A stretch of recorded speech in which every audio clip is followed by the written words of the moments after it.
Gifted, Talented, and Creative Brain by Joy Schweitzer. Physical and cognitive differences between the gifted and the normal brain. Researchers have found that the thickening and thinning processes of the prefrontal cortex in the brain varies among intelligence levels. The prefrontal cortex is the part of the brain just behind the forehead that is responsible for reasoning, planning, and decision-making. Intelligence can be related to a higher level of gray matter or cortex in the frontal and parietal lobes of the brain. IQ is related to how the cortex matures. In superior intelligent people, an IQ of 121 to 145, there is a thinner cortex which rapidly thickens until age 11 or 12. This shows the greatest rate of change and could be caused by greater neuroplasticity. Whereas in high and average intelligence, IQ 83 to 120, the cortex has tracts of white matter that are more organized than other individuals. However, there is a thicker cortex which peaks at age 8 and gradually thins. Achievement versus ability. Ability can't be seen and is difficult to measure. Often, ability is difficult to determine without looking at achievement. Achievement is similar to performance. It can be observed and measured. Stephanie Toland's article, Is It a Cheetah?, mentions this very well. In the article, Toland compares a non-achieving gifted child to a non-running cheetah.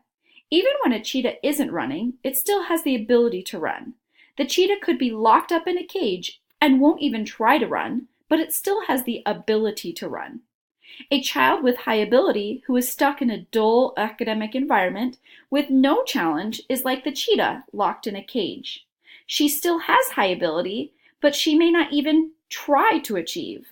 The absence of achievement isn't an indication that a child lacks ability. Nature versus nurture in gifted students.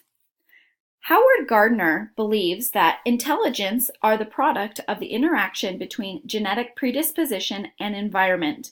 However, there's little physical evidence to support this. For this reason, I believe that giftedness is a matter of nurturing. In fact, the environment that a child is in is the key factor in the cortical development. School in the primary and intermediate grades may have a significant impact of a student's eventual level of intelligence. Students are more likely to be motivated and succeed where teachers use a variety of activities to appeal to all students. Students who were taught in ways that best matched their achievement patterns outperformed those whose methods were not a good fit for their patterns of abilities. Successfully intelligent people recognize their strengths and make the most of them, and recognize their weaknesses and compensate for them. Sternberg believes in successful intelligent people. What that means is successfully intelligent people adapt, shape, and select their environment. Students taught based on Sternberg's theory of successful intelligence performed better on assessments than students taught and assessed in conventional ways.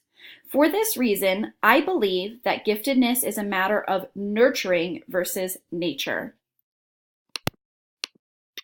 Thank you for listening to my video on the gifted, talented, and creative brain. Included is a list of references that I utilized to find my information for this video.